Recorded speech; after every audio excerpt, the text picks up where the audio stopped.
El presidente del Consejo de Ministros, Fernando Zavala, pidió al Congreso respeto, no perder la perspectiva. Una cosa es el control político y otra el abuso de poder, dijo, tras afirmar que la bancada mayoritaria ha promovido la interpelación de 2 ministros encargados de temas fundamentales para lograr los resultados que el presidente elegido por todos los peruanos les ha encomendado. Por su parte, Luis Galarreta, vocero de Fuerza Popular, sostuvo en su cuenta de Twitter que Zavala miente, porque la interpelación al ministro Vizcarra la promovieron Acción Popular y el Frente Amplio. El gobierno peruano envió una nota de protesta a la misión permanente de Surinam ante la ONU por la invitación que cursó al expresidente Alejandro Toledo para participar en un conversatorio sobre las asociaciones público-privadas en Nueva York, cuando es reclamado por la justicia peruana al estar acusado de recibir un soborno de $20 millones. Congresistas de diversas bancadas calificaron la acción de Toledo como una burla al país. Entre tanto, Leancar, a través de su cuenta de Facebook, aseveró que no colgarán a Alejandro Toledo sin que exponga su verdad. Y la Corte Interamericana de Derechos Humanos aún no admite la revisión del caso Madre Mía, solicitada en una demanda que data del 2010. Víctor Álvarez, abogado de la Coordinadora Nacional de Derechos Humanos, apuntó que fue complicado impulsar la demanda durante el gobierno de Ollanta Humala. El oficialista Lenín Moreno del movimiento político Alianza País asumió la presidencia de Ecuador, sucediendo a Rafael Correa, quien estuvo en el cargo durante 10 años. Moreno llega al poder con la meta de avanzar el modelo conocido como socialismo del siglo XXI, que aplicó Correa en su país y que está en crisis en Venezuela. Vamos a sostener la dolarización, dijo Moreno en su discurso en el capítulo destinado a la situación de la economía ecuatoriana, que atraviesa dificultades con una deuda externa que se incrementó en 150%. Y no deje de seguirnos en nuestra página web www.canaln.pe si es que quiere estar informado las 24 horas del día.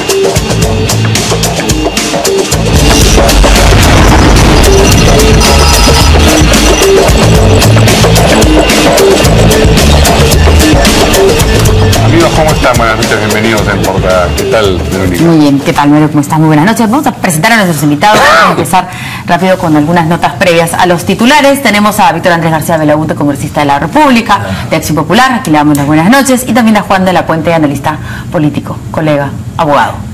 ¿Cómo está? ¿Qué tal? Un gusto. Gracias. Bien, efectivamente, antes de abordar los temas de los titulares, un par de comentarios. Uno de naturaleza internacional, tiene que ver con lo que está sucediendo en el Brasil, donde se ha desatado una ola de protesta contra la permanencia en la presidencia del señor Temer, y los protestantes han atacado los locales de varios ministerios, pero especialmente el Ministerio de Agricultura, con bombas Molotov. Y para reprimir estos actos, el presidente Temer ha solicitado la participación de tropas federales también, de manera que la situación está bastante tensa en el Brasil. Y mientras tanto, aquí en el Perú... Bueno, hemos visto... La noticia del día ha sido la conferencia del señor Fernando Zavala, ¿no es cierto? Que ha sido bastante duro, digamos, para lo que normalmente, a lo que nos tiene acostumbrado el señor Zavala, que él es bastante pasivo y tranquilo. Pero el congresista Kenji Fujimori ha tuiteado después de esta conferencia de prensa, o tal vez en paralelo, ha sido hace menos de una hora, en su cuenta de Twitter, y ha dicho lo siguiente: Chinchero tiene que ir a la brevedad con las condiciones adecuadas a los intereses del país y del Cusco. El impasse tiene que superarse. Luego le dice al señor Vizcarra, a quien todavía es ministro, por lo menos en funciones, Martín Vizcarra renunció al Ministerio de Transportes y Comunicaciones, pero no tiene por qué dejar la vicepresidencia. No hay ningún cuestionamiento en ese cargo. Debe seguir. Lo que supone, digamos, entrar en contradicción con lo que han dicho varios voceros de su partido, no orgánicamente, pero gente importante, el vocero precisamente de la bancada, el señor Galarreta, y también la vicepresidenta del Congreso, y también Daniel Salaverry, etcétera, etcétera. Así es, sí, muy activo. Y además ha creado una nueva cuenta que se llama Sí a Kenji, que contrasta con otra, que es el... No a Keiko, que es muy conocida además, y que fue creada durante las elecciones. Es nuevecita, así que voy a darle un RT le cuento acá a mi amigo tuitero Juan de la Puente para que también empiece a seguirlo. Los dos somos tuiteros. Pero usted no es activo pues desde hace un tiempito, pero acá sí muy activo, por supuesto, para que nos comente, y de la misma manera congresista vamos con lo que hemos anunciado del ministro Zavala. ¿Le parece que escuchamos mejor? Empecemos por escuchar alguna de las cosas que yo no escucho la... Nada, bueno, ahora lo vamos a hacer aquí en primicia, en primicia. Los peruanos hemos sido testigos de cómo se ha pasado de la discrepancia a la calumnia, de la crítica a la falta de respeto. En las últimas semanas, la bancada mayoritaria ha promovido la interpelación de 2 ministros, de 2 integrantes de mi equipo, que se encuentran a cargo de temas que son fundamentales para lograr los resultados que el presidente, elegido por la mayoría de los peruanos, nos ha encomendado. Siempre estaremos dispuestos a explicar nuestros avances y reconocer nuestros errores, y a recoger todas las sugerencias posibles, pero no desnaturalicemos las funciones ni perdamos la perspectiva. Una cosa es el control político, otra es el abuso del poder. Una cosa es fiscalizar y otra cosa es obstruir, que esa frase también era importante, ¿no es cierto? A ver, ¿qué dicen nuestros invitados? Empezamos por el congresista, por favor, queremos escuchar.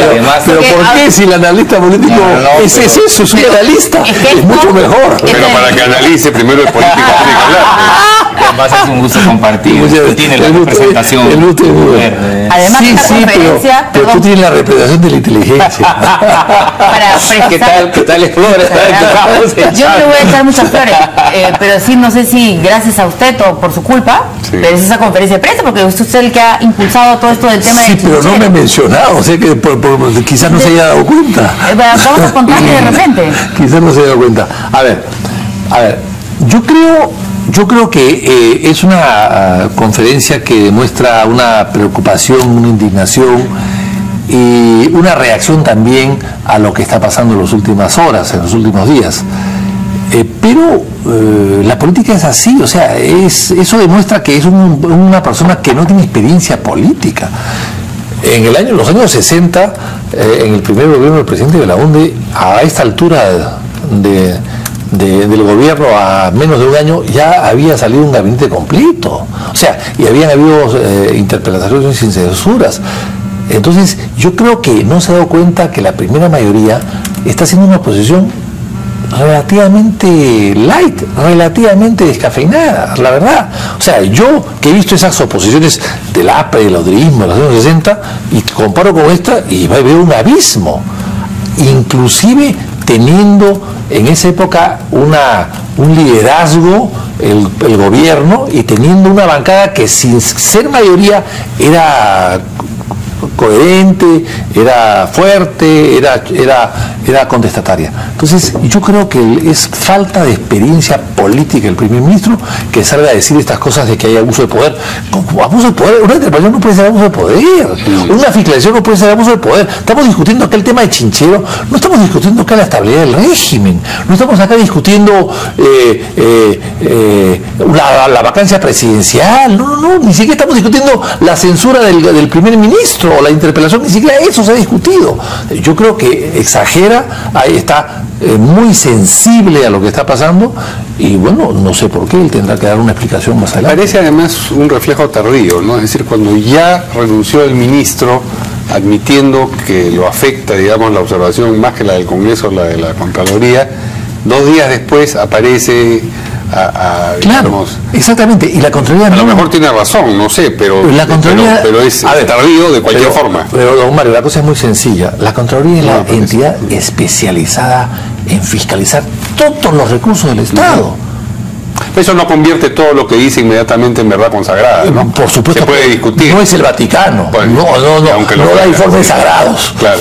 Entonces, digamos, tienen derecho a discutirlo, pero parece raro el orden de los elementos, ¿no? El orden de los factores. Es decir, primero la renuncia y después... Si ellos saben que no es dictamen o resolución sagrada o informe sagrado el de la Contraloría, ¿por qué se sometieron a él previamente? No, someterse no podían dejar de decir si la Contraloría... Además no es un informe vinculante finalmente. ¿Por qué reaccionan políticamente primero con el retiro del ministro y después respondiendo? Bueno, porque están muy sensibles al interior del gobierno y no están divididos y se están echando la culpa unos a otros.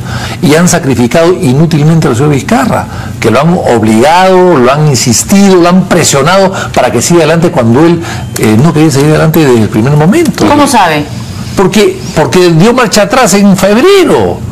Y porque en diciembre había rechazado los informes del cierre financiero y después cambió de parecer. O sea, hay pruebas suficientes de que Vizcarra no estaba muy convencido de esto. Y sin embargo, ha ido hasta el final, hasta el filo del abismo. Bueno, no lo podíamos obligar tampoco, digamos. Si hasta se ha dejado entonces llevar, pero para efectos prácticos el resultado es el mismo. Un poco de análisis entonces. A ver, Juan. No, mire, yo creo que esto es una declaración con... cifrada y no cifrada, ¿no? Por ejemplo, una cosa que es evidente es que esta es una declaración cuyo tono ya es un post-Vizcarra. Eso está claro. No se refiere a Vizcarra, una declaración amplia de varios párrafos, no tiene ninguna referencia a esto que ha terminado ayer con la renuncia de Vizcarra. ¿No estuvo presente en la renuncia de Vizcarra tampoco? Han interpelado a 2 miembros del equipo, ha dicho, ¿no? Sí, pero digamos, es lo que se ha discutido más la última semana de Vizcarra y no se refiere. Mi impresión es que el Premier está abriendo una etapa post-Vizcarra. Segundo, creo que es una declaración muy personal porque habla de mi equipo. Y esto es una toma de posición del presidente del Consejo de Ministros, ¿no? Tercero, me parece que hay un señalamiento específico a la bancada mayoritaria, lo cual implica es establecer una relación, de mi punto de vista ahora, de una posición un tanto dura, no con el resto de bancadas, una de las cuales, como la de Acción Popular, planteó la renuncia la interpelación de Vizcarra, porque yo creo que en el fondo lo que está haciendo es decir, no una censura más, no una interpelación más. O sea, resuelto lo de Vizcarra, lo que me parece que está haciendo, y en esto sí está haciendo política Fernando Zavala, es decir, no me toquen, no, ni a Basombrío, ni a la ministra de Salud. Sí. Una cuarta o quinta cosa que me parece que el documento señala es la palabra obstruir. Y yo creo que recurrir al discurso de la obstrucción en este momento en el Perú sí es rentable para el gobierno. Porque en la medida en que, en el contexto de la desaceleración económica, del inicio de la reconstrucción, de las demandas regionales, lo que ha pasado con el niño, o sea, y otras dificultades que tenemos, si logra el gobierno persuadir a una parte de la opinión pública que la bancada mayoritaria es obstruccionista, yo creo que en ese momento le va a ir mal a la bancada mayoritaria.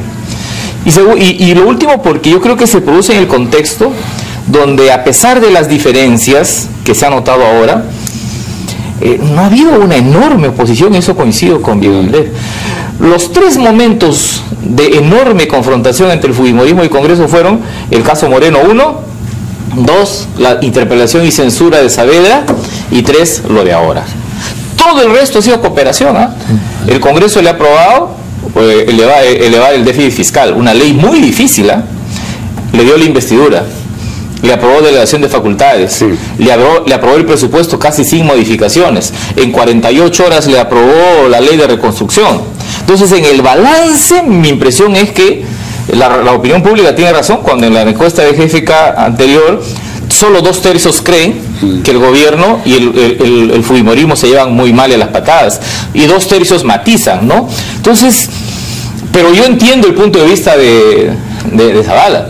Zavala, en términos personales, dice: yo soy el premier y yo defiendo a mi equipo, me posiciono aquí, cuidado que estás obstruyendo, ya no para pensar en Vizcarra, sino para que no le metan la mano a otros 2 ministros que son Basombrío y este juego de ilusión óptica que hace decir que ha sido la bancada mayoritaria la que ha promovido las 2 interpelaciones, cuando la primera, como le han señalado, la promovieron en eso es cierto, pero lo hace porque se le chispoteó o lo hace porque conviene esta confrontación. Lo que pasa, porque la gente intuye que aunque no la promoviese estaba muy, yo creo que entusiasta. La interpelación de Vizcarra tiene 2 momentos. Sí. La primera interpelación, donde hay un enorme esfuerzo de Acción Popular y particularmente de Víctor Andrés García Belaúnde, aquí presente.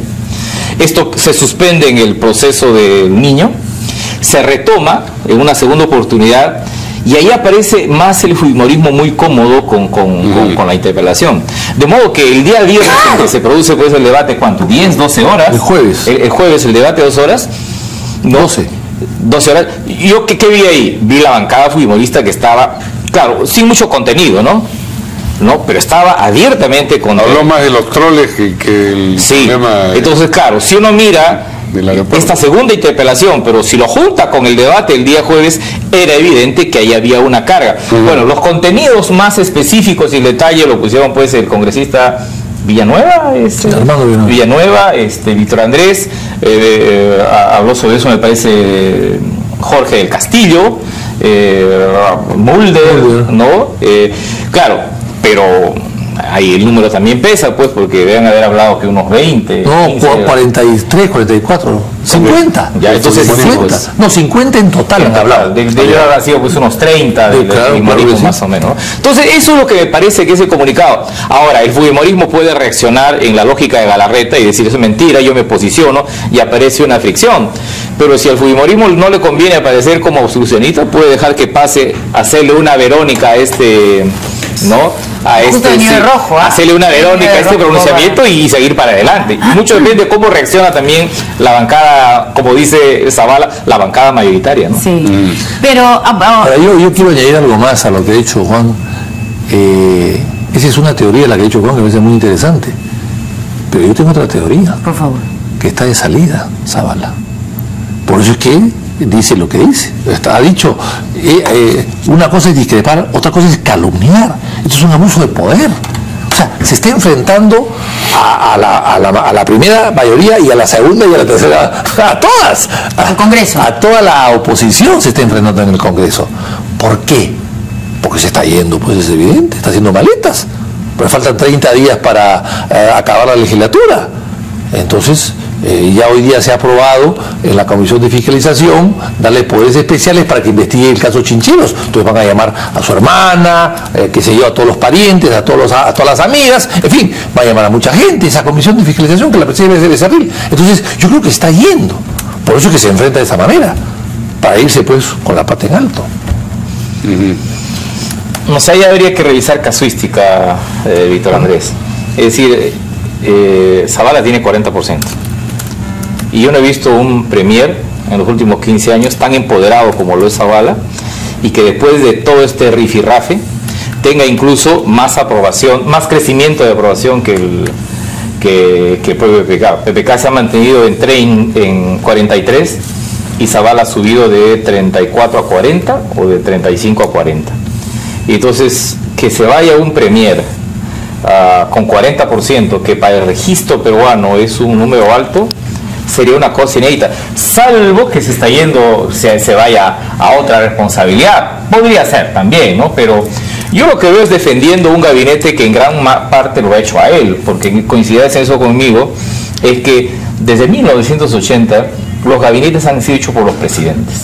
Y en realidad este artículo del artículo 121, 122 de la Constitución, que dice en que el presidente de la República, en acuerdo con el presidente del Consejo de Ministros del gabinete, no se ha cumplido. Por recomendación, creo que dice, ¿no? Por recomendación. Sí. Pero en este caso, tengo la impresión... perdón, a propuesta dice. A propuesta. Pero en este caso yo tengo la impresión, por lo menos de lo que yo tengo uso de razón, y este es un gabinete mucho más hecho por el premier, ¿no? Esto tiene mucha fuerza, además porque Zavala se complementa mucho con PPK, ¿no?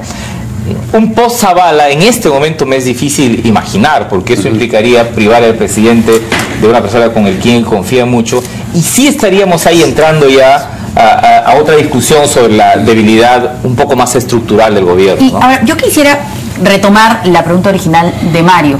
No, para ustedes entonces no les parece una respuesta tardía, porque el domingo en la noche el señor ministro de Transportes dijo que se dejaba sin efecto el contrato y la adenda. El día lunes salieron muchos representantes del Ejecutivo a decir no, que eso no ha dicho el ministro, que el ministro ya se fue, que no es así, que solo es la adenda. Sale después el presidente con el señor Vizcarra ya oficializando la renuncia. Después, el día martes, algunos por ahí, la señora ministra de Justicia, que va a voltear la página, lo que dice el Cocho, ¿no? Y el tercer día, casi en la noche, recién sale el señor Zavala, y además enérgico, que normalmente... La viceministra también había salido enérgica antes, ¿no? Es verdad, pero sí. Bueno, hay una... pero quizás que todos representan al Ejecutivo, exacto, ¿no? Entonces, como que hoy día en la mañana le dijo, oye... Sí. No sé quién, pero alguien. Pero a todo lo que dice Víctor Andrés, podría ser que sea tardía para propio Zavala, porque en realidad en estas 72 horas la defensa de Vizcarra la ha llevado cantantemente el presidente Kuczynski. Zavala no ha salido. Zavala ha salido. Bueno, varios han señalado en medios que se debe al hecho de que se ha inhibido por el asunto de la presencia de su hermana en el directorio. Pero ahí empresa, está. ¿no? Pero por eso digo que está inaugurando un post Vizcarra. No, y además el lunes dijo que no había renunciado Vizcarra y ya había renunciado. El lunes a las 10, 11 de la mañana dijo que no ha renunciado y ya había renunciado. Sí. Lo cual demuestra que la renuncia... Caballeros, si nos permiten, tenemos que ir al Congreso un momento, donde Daniela Neves está con el congresista Juan Cheput, que ha hecho noticia también con una declaración a propósito de los monos con metralleta, pero que en este caso va a conversar con nosotros sobre las facultades que le han dado a la Comisión de Fiscalización para que investigue el caso Chincheros. Adelante. Respaldamos el proyecto, felicitamos. ¿Cómo están? Muy buenas noches. Como lo han venido informando y como lo hemos informado hace tan solo unos minutos, se ha aprobado la moción del día que fue presentada por el congresista fujimorista Héctor Becerril para otorgar facultades de comisión investigadora a la Comisión de Fiscalización y Contraloría hasta por 90 días calendario para investigar las presuntas irregularidades de lo que habría sido el contrato de concesión del nuevo aeropuerto internacional de Chinchero en Cusco. Nos encontramos con el congresista Cheput. La bancada oficialista también ha votado a favor de esta moción esta noche. Así es, nosotros estamos completamente de acuerdo con que se le brinde a la Comisión de Fiscalización la posibilidad de hacer una investigación profunda con este tema, pues es el espíritu del gobierno colaborar activamente para que se aclare cualquier tipo de circunstancia. Solamente hubo un momento de discrepancia con el congresista Becerril cuando le planteamos y él aceptó que modificara un párrafo por una foto que no tiene ningún sentido para vincular a la congresista Mercedes Arauz o al propio Martín Vizcarra, ¿no? Una foto en un evento social que no sirve como sustento para esta moción, pero por lo demás estamos completamente de acuerdo con el espíritu investigador de esta moción. Ahora, lo que dentro de este debate el congresista Mulder mencionó que no queda claro esta renuncia del exministro ya Vizcarra. ¿Cómo lo toman ustedes? Bueno, yo creo de que está desinformado. No sé qué mayor información puede querer el congresista Mulder si ya es un hecho concreto que ha renunciado Martín Vizcarra, y a tal punto que en estos momentos ha estado cumpliendo con su labor de vicepresidente y viajando inclusive a Moquegua, y la cartera está a cargo momentáneamente de la viceministra Fiorella Molinelli. Plantear el hecho de decir que no se sabe qué ha querido hacer con su renuncia, pues simplemente buscar motivaciones políticas a un hecho concreto que toda la opinión está observando, que es que Martín Vizcarra ya no es ministro y mañana estaría jurando el nuevo encargado de la cartera de transporte. Entonces no hay nada que ver allí. Ahora, la congresista Mercedes Arauz, dentro del debate, lo que dijo es de que el Ejecutivo actual ha heredado del gobierno anterior pésimos contratos. ¿Usted tiene detalles sobre esto? Bueno, sí. Desde un principio nosotros hemos señalado que ese contrato que se remonta al año 2014 fue firmado durante el gobierno de Ollanta-Humala, y nosotros señalamos que nacía con una serie de deficiencias a tal punto que se hizo la agenda. Por eso es que nos llama la atención que en estos momentos la propia Contraloría diga que hay que retrotraerse al contrato del 2014, cuando ellos mismos la han cuestionado y han dicho de que es un contrato nefasto, perverso, que no sirve para los intereses de la nación. Entonces no entendemos cómo pide que se retrotraiga a ese año. Y nosotros hemos indicado de que está en proceso de revisión todo lo concerniente a ese contrato para que de esa manera se pueda cumplir con el anhelo del Cusco de hacer el aeropuerto de Chinchero. ¿Ustedes están tranquilos con esta decisión? Por supuesto, nosotros hemos apoyado, hemos votado, hemos participado en el debate en sentido positivo. Más bien a los que he notado un poco agresivos son a los señores de Fuerza Popular, no sé por qué, la verdad, no hay razón, ya que estamos apoyando esta posibilidad de investigación más profunda de lo que significa todo lo relacionado con Turguasi. Sí, Verónica. Sí, Daniela, queríamos preguntarle al congresista sobre los monos con metralleta, que dijo ahora más temprano. Estos poderes que le han dado directamente para que lo escuche. Sí. Verónica, sí, Mario, ¿qué tal? El congresista los está escuchando. ¿Cómo está, congresista? Buenas noches. ¿Qué tal, gracias, Verónica? gracias por Mario. atendernos. Congresista, Buenas estamos noches. aquí justo a punto de pasar unas declaraciones suyas sobre unos monos con metralleta, pero ya que lo tenemos acá en vivo, mejor nos podría explicar. Bueno, lo que yo señalé fue en términos particulares de que había un comportamiento como eso, como monos con metralleta en relación a lo que había planteado un congresista de Fuerza Popular que quería interpelar a la ministra Patricia García, pero parece que esto ha afectado a un grupo de Fuerza Popular, se han sentido aludidos en general, cuestión que descargo, pues yo estoy convencido de que ahí hay muchos caballeros con los cuales he tenido oportunidad y damas también de conversar el día de hoy y la situación ha estado completamente aclarada. En todo caso, la persona que le ha puesto amplificador a esto ha sido el congresista Luis Galarreta, y no sé por qué, porque esto ya era un tema zanjado que no tenía nada que ver con la performance colectiva de esa agrupación. Bueno, queda. O sea, es un congresista, el congresista Tapia nomás, a él se refería, al congresista Tapia, porque él es el que estaba hablando. ¿Aló? de... ¿Perdón? Se refería al congresista Tapia específicamente porque él era el que quería presentar esta moción para Interpelar. El congresista Segundo Tapia en horas de la mañana, el congresista Segundo Tapia en horas de la mañana manifestó que quería interpelar a la señora Patricia García. Sí. E inclusive durante el día se deslizó la posibilidad de interpelar también a Marisol Pérez Tello.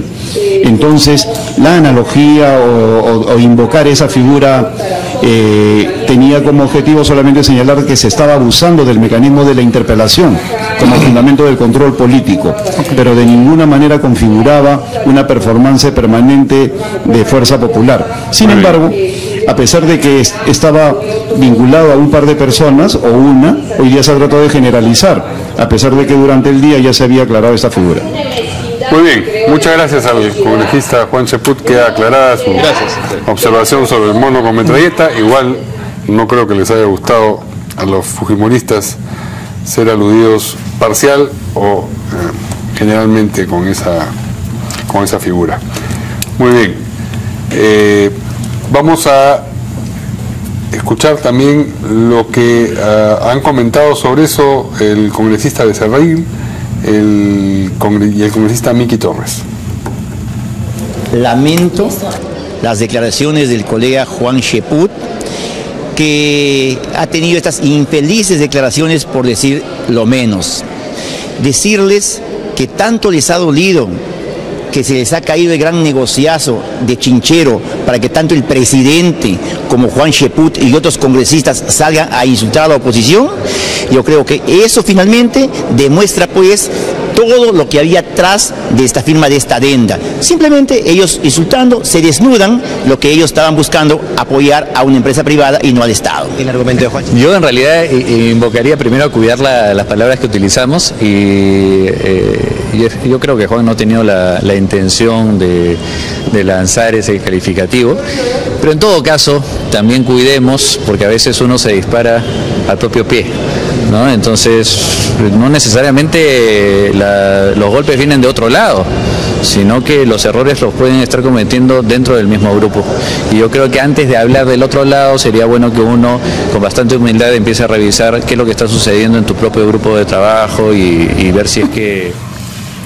Bueno, también hay unas declaraciones, las ponemos del presidente de la República, digamos, dándole todo su respaldo, ¿no? Desde el Ecuador, dándole todo su respaldo a su primer vicepresidente. Esto ante los pedidos aislados, pero corales, si uno los escucha a la distancia de la bancada mayoritaria, para utilizar el término elegido por Zavala, de que Vizcarra renuncie también a la vicepresidencia. Vamos a escuchar lo que ha dicho el presidente de Ecuador. Martín Vizcarra fue elegido conmigo y como segunda vicepresidente Mercedes Arauz, y ahí seguirán hasta que yo me muera. Pero presidente, presidente, hay algunos que están criticando, que señalan que el gobierno ha manejado mal el tema del aeropuerto de Chincheros y que ha perdido uno de sus mejores actores políticos, que era Vizcarra. ¿Cree usted haría un mea culpa respecto a la relación que ha tenido en estos meses con el Congreso, con el fujimorismo? No, mire, nosotros explicamos claramente las cosas. Yo creo que el Perú debe construir. Hay gente que siempre objeta cosas, pero seguimos trabajando. A ver, ¿qué dicen nuestros? ¿Notaron la tortuga que tenía en la solapa? Sí. No sé dónde salió. Pero no, pues debe ser de las Islas Galápagos. Está en Ecuador. Sí, claro. Ya. Qué mal. No, bueno, yo lo tomaría un poco como una broma, un lapsus, ¿no? Del presidente decir que hasta me muera, bueno, pero significa que...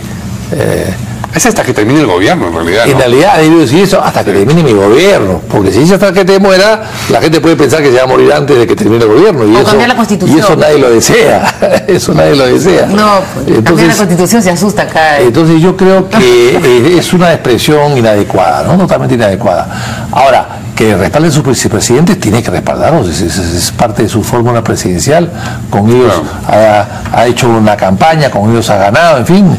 Quizás lo que quiso decir es voy a defender su permanencia hasta la muerte, esa es la idea, quizás que... Sí, pero nada, bueno, hasta que termine su periodo. Hasta la muerte como una forma de... Una forma de decir, estoy eternamente agradecido, digamos, ¿no? Estoy eternamente agradecido, ¿no? Bueno. El agradecimiento puede ser eterno, pero no, mejor es no comprometerse, porque si la vida es muy larga, hay cosas que pueden cambiar, ¿no? ¿Qué dice el doctor de la Puente? Nada, recordando que él se lleva bien con sus vicepresidentes, ¿no? Sí. Y de lo que yo tengo registro, Begonde se llevó bien con sus vicepresidentes en el segundo gobierno. García en general se llevó bien con sus vicepresidentes en su primer gobierno, pero en general una fraternidad partidaria. Fujimori se llevó mal con sus vicepresidentes. No existió. A Toledo le tuvo que renunciar el primer vicepresidente.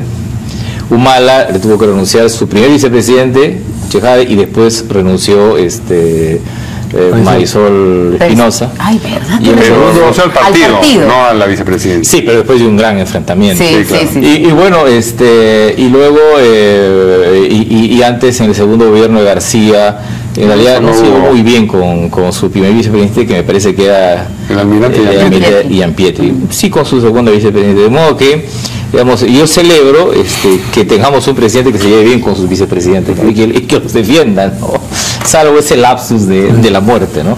En el primer gobierno de la UNDE la relación era tensa con Giovanni, no con Polar. No, con Mario Polar, que era de la ABC, de la Congreso Cristiana, se llevó muy bien, y con Giovanni fue al final, porque primero Giovanni fue su ministro, su primer ministro, y después se fue de embajador a México. Lo que pasa es que Giovanni el último año, los últimos meses de Belaunde, quiso marcar distancia porque quería ser candidato a la presidencia. Y ahí fue que se ganó el epíteto de termocéfalo, ¿no? Sí, yo creo que un poco antes. Yo creo que un poco antes. Te quería llevar a eso, ¿no? No se notó. Es una palabra que le fascina a Mario. Pero no se notó que te quería llevar a eso. Muy pero hay que hablar del tema de los vicepresidentes. García no quiso que su vicepresidente tenga oficina en Palacio, por ejemplo, y dijo que no, acá me quedo, acá no hay sitio para usted, almirante.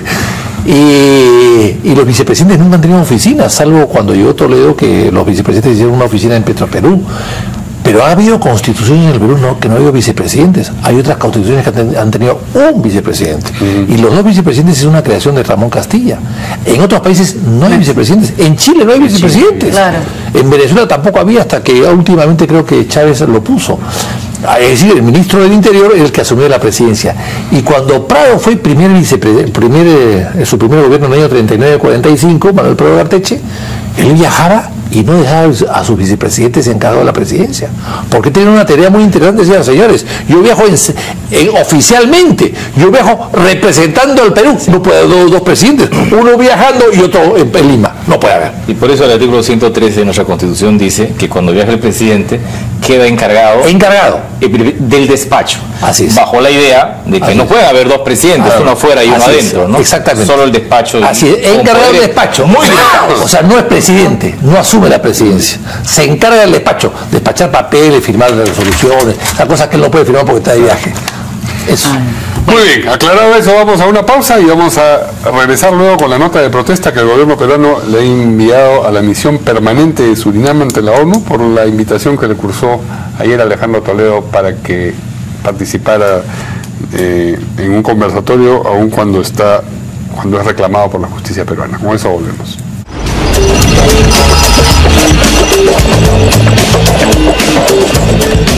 Bueno, vamos ahora a hablar de expresidente Alejandro Toledo, porque, claro, ayer todos estábamos sorprendidos con estas imágenes que él mismo estaba transmitiendo a través de sus redes sociales, en vivo, dando una conferencia en algún local de la ONU. Y bueno, ahora ya nos hemos enterado con más calma que fue Surinam que lo invitó al presidente Toledo para que pueda participar en un conversatorio sobre las asociaciones públicas privadas, y que se desarrolló, bueno, efectivamente en Nueva York. Entonces el gobierno peruano le envió una nota de protesta a la misión permanente de Surinam en la ONU, contándoles un poquito qué es lo que está pasando con el señor Toledo aquí en nuestro país, y que es prófugo de la justicia peruana, y esa es su situación legal. La señora Karp ha escrito en su cuenta de Facebook que no colgarán a Alejandro Toledo sin que exponga su verdad. Y todavía no ha dicho nada sobre este anuncio que dijo que iba a hacer. En 2 o 3 días, dijo. En 2 o 3 días. Sí. Una megabomba, dijo, o algo así. Eso no vea megabomba que no escuché, la no verdad. sé, puede ser. Bueno, vamos a escuchar a la ministra de Justicia antes, que está sumamente indignada y que, bueno, explica que él está siendo buscado por la justicia peruana. Vamos a escucharla. Llamar al señor Alejandro Toledo a reflexionar, se lo debe al país. Él ha sido presidente 5 años, es una vergüenza que tenga que estar en la relación de los más buscados y escondiéndose con argumentos de persecución, cuando lo único que hay acá es el derecho legítimo de los peruanos de saber qué pasó. ¿Hay una dejadez por y la parte verdad, de la justicia peruana absolutamente, respecto al tema de Alejandro Toledo? Absolutamente, cero. Estamos trabajando cada día. Un proceso de extradición lamentablemente demora.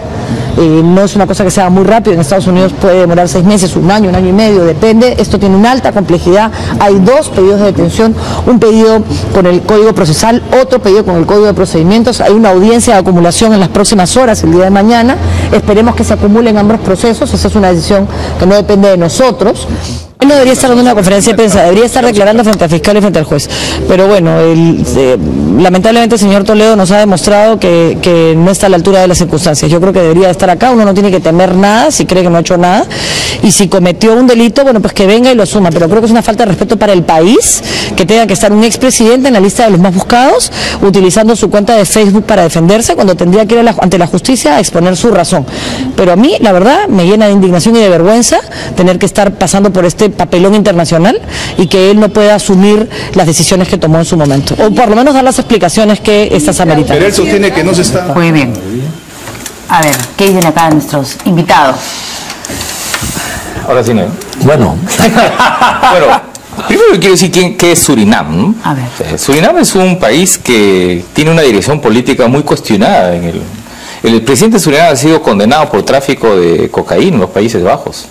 Su presidente, su hijo fue detenido en Estados Unidos por intentar apoyar a Hezbollah. El presidente de Surinam es una persona muy mal calificada en el mundo.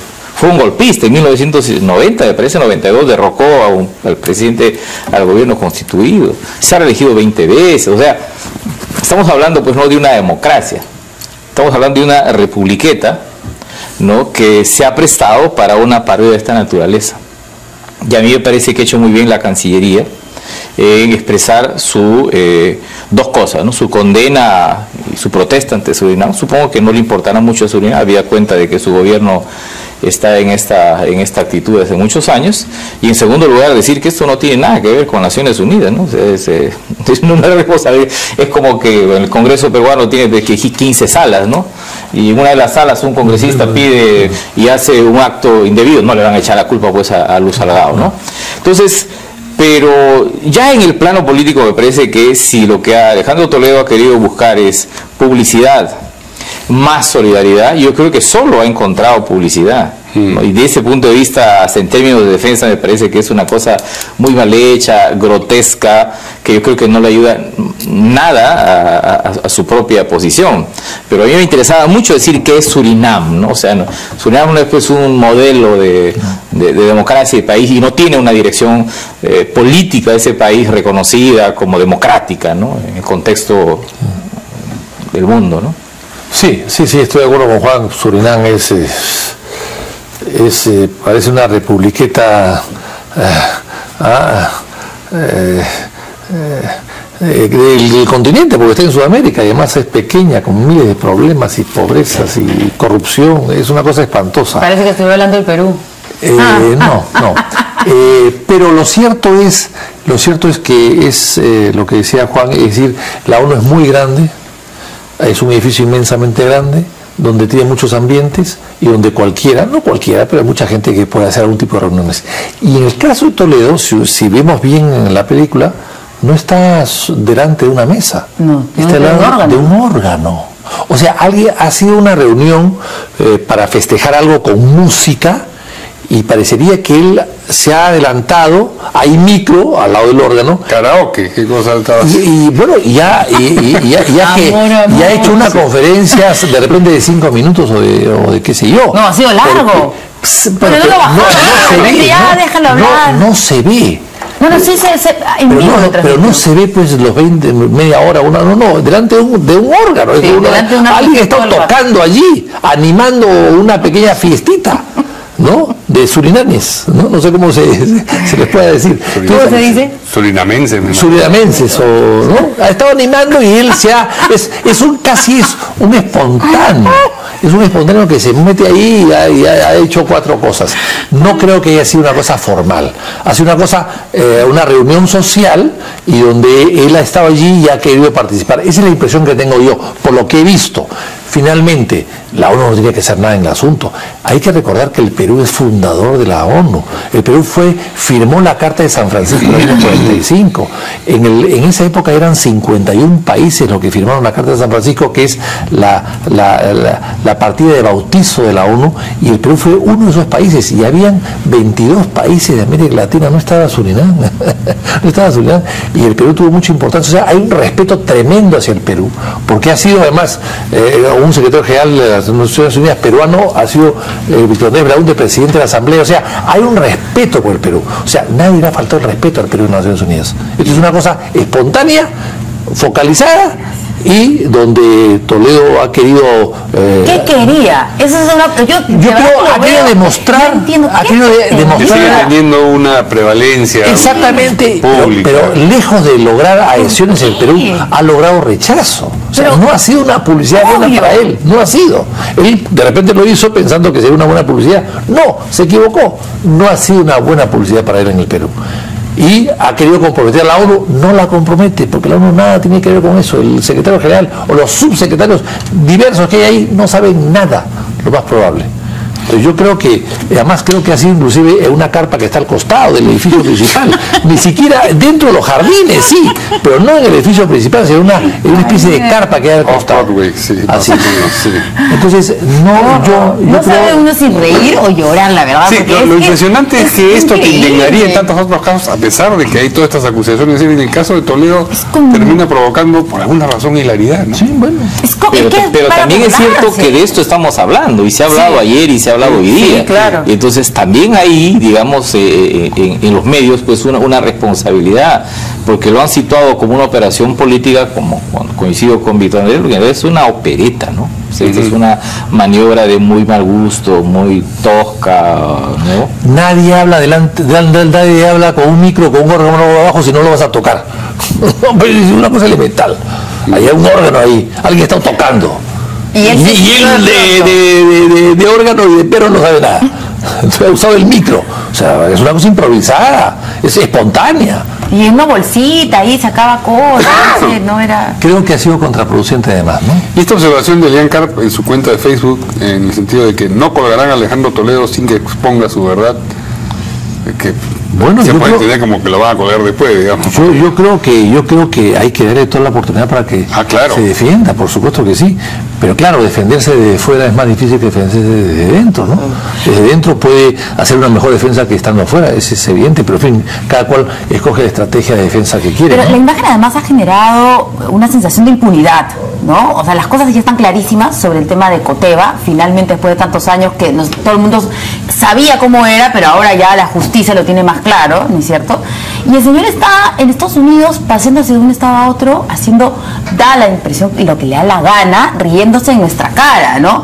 Entonces esas imágenes lo que han generado es eso, impunidad, que cualquiera puede venir acá, ¿no es cierto? Robarse 20 millones, si es que fuera solo 20, y luego largar de Estados Unidos y hacer lo que quiere. Ya hemos tenido un problema más o menos parecido con Alberto Fujimori, que se fue a Japón y que estuvo años en Japón, que hasta candidateó al Congreso, vino a Chile, se demoró, y finalmente, después de muchos años, fue procesado y encarcelado. Entonces hay aquí también una crítica hacia el Ejecutivo, ¿no? Pero el mundo ha cambiado mucho, ¿no? O sea, yo creo que incluso aunque Toledo lograse una resolución inicial favorable, es evidente que no va a poder sustraerse a la acción de la justicia hoy, mañana o pasado. Los estándares en los últimos 10 años, los estándares democráticos de transparencia, anticorrupción, contra la opacidad de los políticos, de los expresidentes han evolucionado bastante, ¿no? Entonces, si él cree que esto va a impedir que rinda cuentas la justicia, yo creo que no. Entonces, está viviendo en otras circunstancias y el mundo además camina hacia eso. O sea, en este momento, ¿no? Hagamos una revisión hoy día de expresidentes solicitados por la justicia que no han sido entregados a sus países por razones de corrupción, y yo creo que son pocos, probablemente solo en nuestro hemisferio, pero ahí yo me rijo en el estándar internacional que ha evolucionado muchísimo en esto, ¿no? Bueno, y para ver precisamente si las cosas han cambiado con relación a la justicia y los expresidentes, vamos a volver un momento para comentar el hecho de que la Corte Interamericana de Derechos Humanos aún no ha admitido la revisión del caso Madre Mía, lo que fue solicitado en una demanda en el 2010. Con eso regresamos.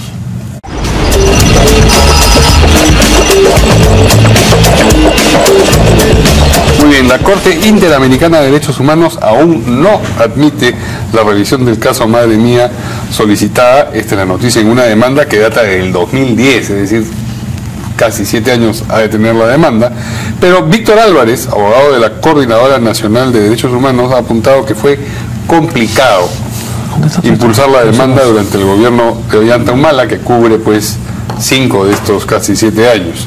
De repente es una expresión un poco eufemística lo de complicado. ¿Qué dice Juan?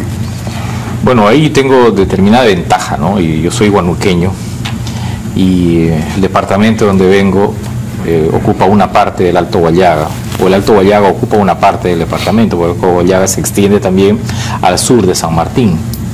Yo he investigado bastante la violencia en el Alto Guallaga, el surgimiento de Sendero, la relación entre Sendero y el narcotráfico. Anuncio que en algunos meses publicaré un texto sobre este asunto. Investigué mucho en los últimos años, he publicado artículos que además han sido recogidos en el informe final de la Comisión de la Verdad. Hay muy poca información sobre la violencia, o sea, la literatura yacuchana sobre la violencia es profusa, pero la literatura amazónica, y más aún de lo que pasó en el Alto Guallaga, es muy pobre. Y eso lo reconoce el informe final de la Comisión de la Verdad. Entonces yo digo que esta es una enorme oportunidad de reabrir la discusión sobre la violencia en un territorio donde hay mucha oscuridad.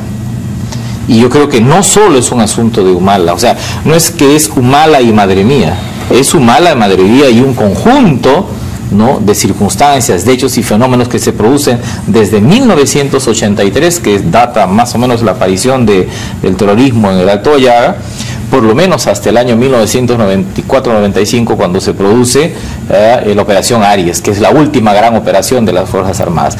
Luego han pasado cosas, porque los remanentes senderistas, un poco separados de Aimel Guzmán, ¿no?, o alejados de Aimel Guzmán en términos orgánicos, continuaron hasta la captura de Artemio el año 2011. Entonces, aquí hay una gran oscuridad, ¿no?, porque incluso la mayor cantidad de arrepentidos que se acogieron a la ley dictada por Fujimori, que es la ley de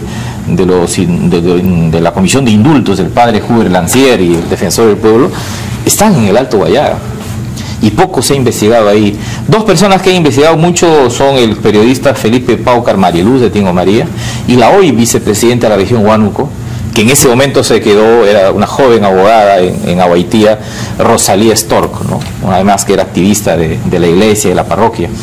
Pero yo lo que digo es que este es un tema que incluye a Humala, pero yo creo que va más allá de Humala. Y yo saludo que haya mucha gente que repentinamente, ¿no?, ahora le interesan los derechos humanos, pero yo les pido que nos interesemos por lo que ha pasado con Humala en específico, porque yo creo que hay material, pero también toda la violencia en Alto Guayaga, el papel del Sendero Luminoso del terrorismo y las Fuerzas Armadas, porque que ahí se produjeron a ambos lados graves violaciones de derechos humanos. Gustavo Gorriti produjo un texto que se llama La Guerra Milenaria, y ahí recoge un par de capítulos, mucha información de lo que pasó también en el Alto Guayaga, ¿no? No, de acuerdo, Juan conoce muy bien el tema. Yo estuve en Madre Mía en esa época, me pararon, estaba en la carretera, me pararon con disparos, tuve que detenerme, y eran la gente del cuartel de esta base de Madre Mía, que estaban todos con su rifle. ¿Pero es parlamentario, sabes, o no? El año 91. Sí. Y entonces y me dijeron que no pase.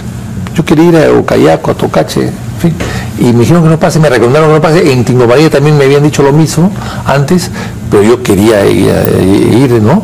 Y alquilé un auto, y el chofer era traquetero, me dijo: yo soy traquetero. O sea, vivía de eso. O sea, él había hecho sus ahorritos, se había comprado su carro y ahora ya hacía un poco de taxi. Traquetero era aquel personaje que iba por los pueblos y villorrios comprando las bolas de pasta básica de cocaína, ¿no?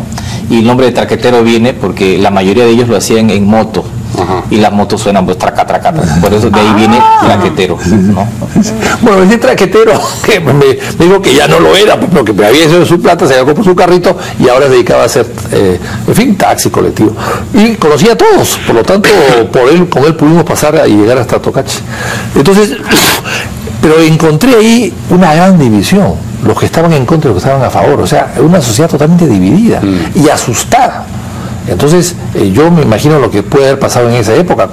En fin, cualquier atrocidad era ocultada o aceptada por unos, depende quién lo veía, ¿no?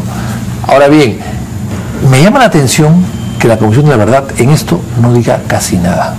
La Comisión de la Verdad, que se supone que estaba hecho para eso, sin embargo, no se detuvo, no descubrió, no indagó, en fin, no sé qué pasó.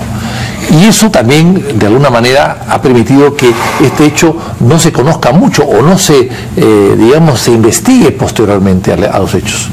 Y lógicamente, con el propio capitán Carlos, candidato a la presidencia, ganador, bueno, las versiones han sido diversas y recién ahora, después de 25 años, volvemos a destaparlo. En fin, me parece que se ha perdido mucho tiempo y es hoy día más difícil investigar que antes, pero hay elementos suficientes para poderlo revisar en la Corte Internacional, inclusive en el Perú, la Fiscalía puede abrir el caso otra vez sin ningún problema, ¿no? Bueno, ya todos los especialistas lo han dicho, ¿no? Incluso el expresidente de la Corte Interamericana de Derechos Humanos, el señor García Sayán, también ha dicho lo mismo. Así que... Y yo quisiera sobre eso decir, y que hay que tener respeto por los testimonios, porque en los últimos días, en las últimas semanas, se ha producido un debate entre periodistas, ¿no? Periodistas negando el trabajo de otros periodistas. Y en realidad esa guerra entre periodistas, ¿no? Mi reportaje es mejor que el tuyo no vale, no es bueno. Porque además, en el caso específico de este señor Ponce, cuyo testimonio pretende ser negado, bueno, se han mostrado pruebas que evidentemente sí es pues efectivo, era un efectivo del ejército. Y no es casual que en algún momento los militares hayan borrado pues padrones y pertenencias y todo. Sí, hay que recordar que cuando se dijo primera vez, se preguntó sobre el grupo Colina, el ejército dijo que no existía y si existía no eran parte del ejército. Entonces, yo creo que hay que respetar en esta etapa los testimonios que aparezcan. Y ya que la justicia haga su trabajo, dejemos que la prensa haga lo suyo, ¿no? Probablemente no todo lo que presente la prensa termine teniendo un valor judicial, pero sí esta es una gran oportunidad para reabrir un caso emblemático. A mí me parece que lo primero que tendríamos que hacer es dejar que la prensa trabaje. Y es curioso, ¿no? Porque a veces es la misma prensa la que se opone a las actividades de otros periodistas, ¿no? Difícil, doctora. Sí, es un pedido utópico, pero vale que usted lo diga. Eso es cierto, ¿no? Pero hay que persistir. Ahora, también el tema que me está claro es un tema de que lamentablemente el ejército nunca ha colaborado. No. Eso es fundamental, ¿no? Bueno, también que se perdieron sospechosamente y por eso debe haber sido complicado. Entonces, ¿no es cierto? Si el ejército, ¿alguna documentación de el esa ejército época? pudo haber solucionado el tema en 2 minutos si hubiese querido hacerlo en su momento, ¿no? Bueno, vamos a mencionar el último tema antes de irnos. ¿Cómo? Un par de minutitos por lo menos. El oficialista Lenín Moreno, del movimiento político Alianza País, asumió la presidencia del Ecuador. Nuestro presidente de la República se encuentra ahí precisamente para la asunción de mando. Anunció, entre otras cosas, que vamos a sostener la dolarización. Y este es dijo Moreno en su discurso y en el capítulo destinado a la situación de la economía peruana, que la economía ecuatoriana, perdón, que también te atraviesa parece, no tanto, que atraviesa dificultades con una deuda externa que se incrementó en 150%. Claro, se va el señor Correa después de 10 años, pero queda pues su sucesor, ¿no es cierto? Bueno, es increíble lo que pasa en Ecuador, que en el Perú no ha pasado, ¿no? No pasa hace muchos años. En el Ecuador los presidentes se pueden ir y dejar a sus sucesores, a los que ellos eligen. En el Ecuador los alcaldes de Quito, de Guayaquil pueden ser presidentes. En el Perú los alcaldes de Lima no pueden ser presidentes, no ganan. Y los presidentes que se van no dejan a nadie. El último presidente que se fue y dejó a alguien de manera impositiva fue Benavides en el año 39, que dejó a Prado.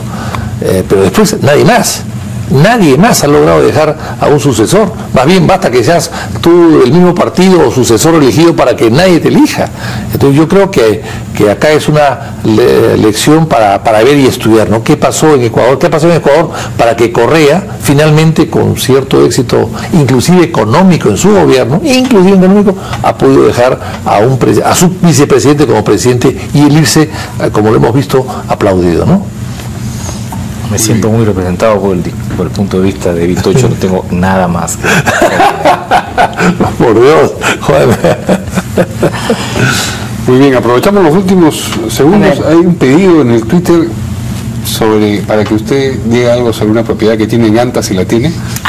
¿Anta? Anta, así es. No tengo nada en el Cusco. No tengo ni un metro cuadrado. Estoy ni medio una metro. Pregunta. Eso lo dijo un colega amigo con el cual lamentablemente perdí una amistad de 50 años. Lo dijo en un... William Lombardi. Sí, lo dijo, no sé en qué estado estaría en ese momento para decirlo, pero lo dijo. No tengo nada en el Cusco, nada. Nunca he tenido, ni tengo, que probablemente nunca más, o nunca más en el futuro lo vaya a tener. No tengo nada. Nunca he tenido ni volveré a tener. No, nunca he tenido, sí. Ni tengo, ni creo que tendré. Más allá de mis recuerdos, como decía el poeta. Bueno, nunca al Cusco lo quiero y lo adoro y he ido muchas veces, pero nunca he tenido la oportunidad ni la ocasión de comprar absolutamente nada. Muy bien, entonces queda... Sí. Acá lo dijo el congresista Lombardi alguna vez. Lo preguntamos, yo se lo pregunté por el Twitter, pero no hemos tenido la oportunidad, así que vale la aclaración. Es que no entienden los señores... y no estaba en ningún estado particular. Sí, bueno, ojalá. Pero no entienden los señores que uno puede oponerse a las cosas por simple interés público, defender los intereses del país. Siempre dicen si algo se opone o algo está a favor, es porque atrás hay algo. No, señor. En mi caso, por suerte, solamente hay el interés nacional, defender los intereses nacionales. Punto. Muy bien. Y punto también final para Así es. Gracias a nuestros invitados esta noche. Nos vemos mañana. Buenas noches.